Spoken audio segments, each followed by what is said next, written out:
Assalamualaikum warahmatullahi wabarakatuh. Selamat pagi, siang, sore, abang dan kakak asisten Laboratorium Eksplorasi Sumber Daya dan Kelautan.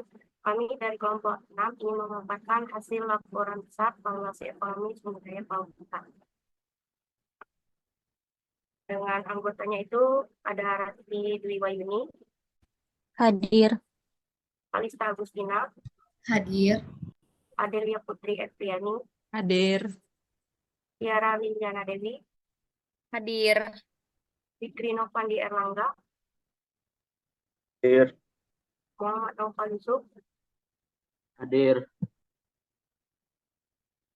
Ini adalah pembahasan yang akan kami jelaskan, yaitu pertama ada pendahuluan, kedua ada metodologi, tiga ada hasil dan pembahasan, dan yang terakhir itu ada kesimpulan. Dan masuk ke pendahuluan. Baiklah, valuasi adalah proses penentuan nilai suatu objek yang dapat digunakan untuk berbagai tujuan seperti pengambilan keputusan investasi, perencanaan bisnis, dan pengelolaan sumber daya. Dalam konteks sumber daya alam, valuasi ekonomi bertujuan untuk mengestimasi nilai ekonomi tidak langsung yang tidak tercermin dalam pasar biasa seperti nilai rekreasi dan konservasi. Next.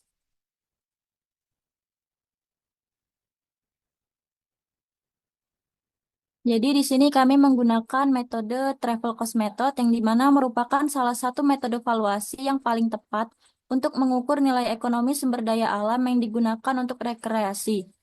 Lokasi penelitian yang menggunakan travel cost method biasanya memiliki potensi sumber daya alam yang menarik untuk kegiatan rekreasi dan wisata seperti taman nasional, pantai, hutan, dan kawasan budaya. Dengan melakukan valuasi menggunakan TCM, nilai ekonomi dapat diukur secara kuantitatif sehingga dapat dijadikan dasar dalam pengembangan, pelestarian, dan pengelolaan sumber daya agar memberikan manfaat ekonomi yang optimal sekaligus menjaga keberlanjutan lingkungan. Subjek penelitian dengan pendekatan metode TCM adalah para pengunjung atau wisatawan yang datang ke lokasi wisata.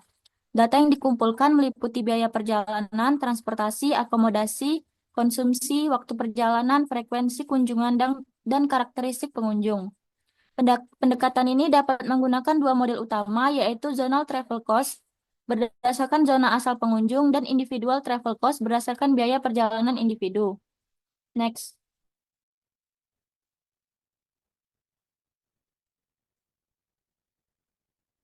Untuk tujuan dan manfaat itu dapat dilihat pada slide.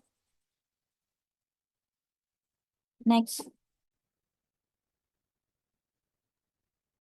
Baiklah, selanjutnya ini ada metodologi di mana di sini ada dua peta yang menunjukkan bahwa praktikum valuasi ekonomi sumber daya kelautan ini dilaksanakan pada tanggal 26 April sampai dengan tanggal 27 April 2025 yang berlokasi di Pantai Rio by the Beach dan di Desa Bulog, Kecamatan Kalianda, Kabupaten Lampung Selatan, Provinsi Lampung. Sedangkan untuk pengolahan data TCM-nya itu dilakukan di Laboratorium Eksplorasi Sumber Daya dan Akustik Kelautan, jurusan Ilmu Kelautan, Fakultas Matematika dan Ilmu Pengetahuan Alam, Universitas Sriwijaya. Next.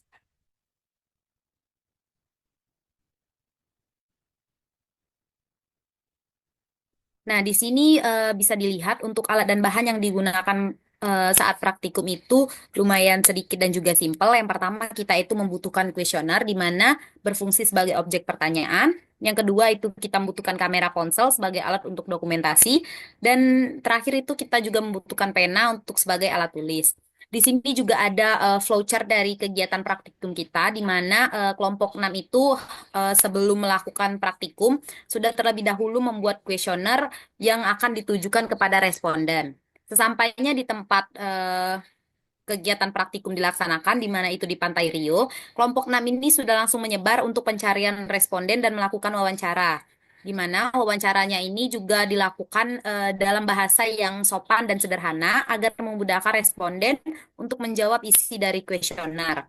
Nah, selanjutnya, setelah kuesioner semuanya terisi sesuai dengan jumlah yang diminta, kita setelah kepulangan dari Pantai Rio, kita lakukan pengolahan data kuesioner itu di Microsoft Excel untuk menentukan TCM atau travel cost method-nya.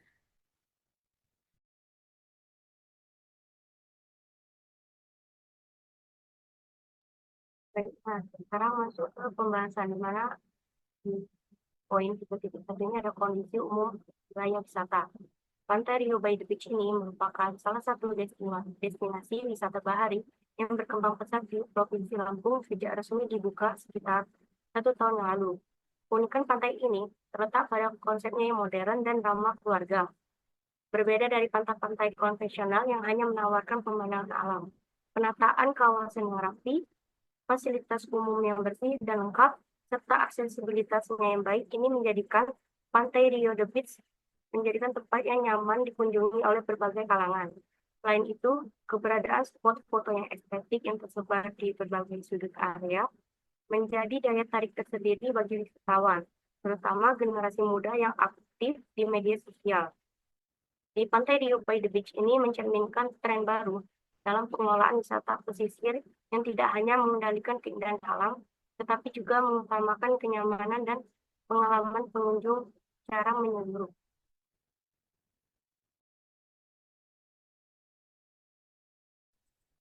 Baik, ini merupakan tabel karakteristik responden yang didapat saat praktikum lapangan. Responden yang digunakan di sini yaitu wisatawan di Rio by the Beach dan masyarakat lokal di Desa Bulog. Total responden yang digunakan yaitu 32 responden yang terdiri dari 17 wisatawan dan 15 masyarakat lokal. Pada tabel ini, sudah dirangkum karakteristik respondennya dari umur, jenis kelamin, pendidikan terakhir, status pernikahan, dan pendapatan per bulan. Dapat dilihat dari kategori umur yang mendapat persentasi paling besar itu rentang usia 15-30 tahun dengan persentase 71,88%. Kemudian untuk rentang usia 31-40 tahun, persentasenya sebesar 12,50%. Lalu usia 41-60 tahun sebesar 15,63%. Pada kategori jenis kelamin, persentase yang besar ada di perempuan dengan persentase sebesar 59,38% dan laki-laki sebesar 40,63%. Pada pendidikan terakhir, persentase yang paling besar ada di SMA sebesar 65,63%. Kemudian SMP 18,75%, SD 9,38%, dan diploma atau S1 sebesar 6,25%. Pada kategori status pernikahan, yang belum menikah memiliki persentase sebesar 65,63%, dan yang sudah menikah sebesar 34,38%. Yang terakhir, pada kategori pendapatan per bulan, yang pendapatannya kurang dari 4 juta memiliki persentase sebesar 84,38%. Lalu yang pendapatannya rentang dari 4 juta sampai 6 juta, persentasenya sebesar 6,25%. Dan yang memiliki pendapatan per bulannya lebih dari 6 juta, persentasenya sebesar 9,38%.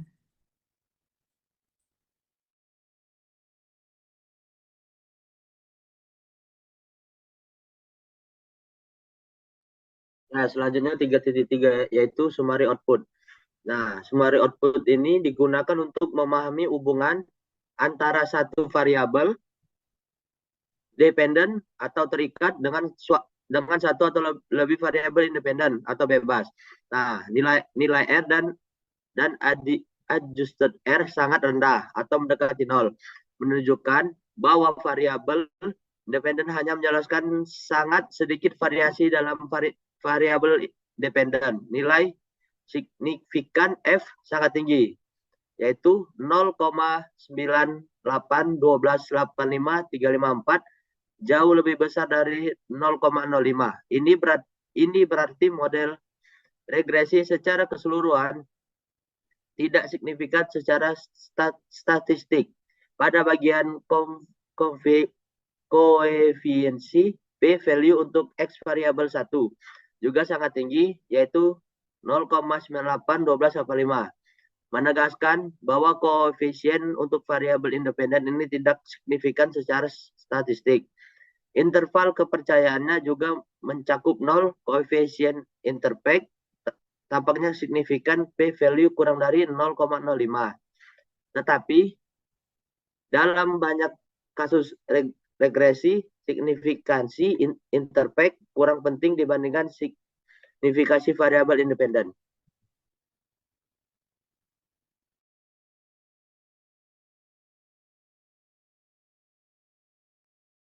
Total economy value.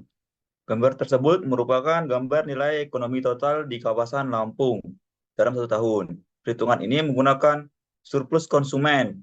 Rumus untuk mengetahui nilai ekonomi total ini yaitu total jumlah kunjungan dalam 1 tahun dikali rata-rata surplus konsumen.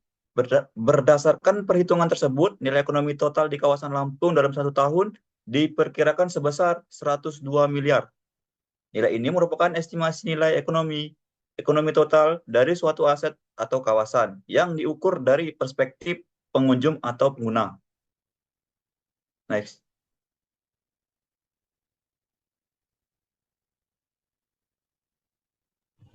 Baik, untuk kesimpulan ini sendiri, yang pertama itu Rio by the Beach itu merupakan destinasi ekowisata baru di Lampung dengan fasilitas yang lengkap, infrastruktur tertata, dan konsep modern yang menarik banyak pengunjung sejak dibuka.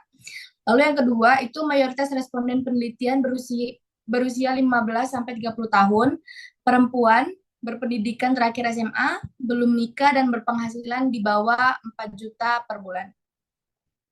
Lalu yang ketiga itu analisis regresi linier berganda menunjukkan bahwa variabel independen tidak signifikan secara statistik dalam menjelaskan variasi variabel dependen.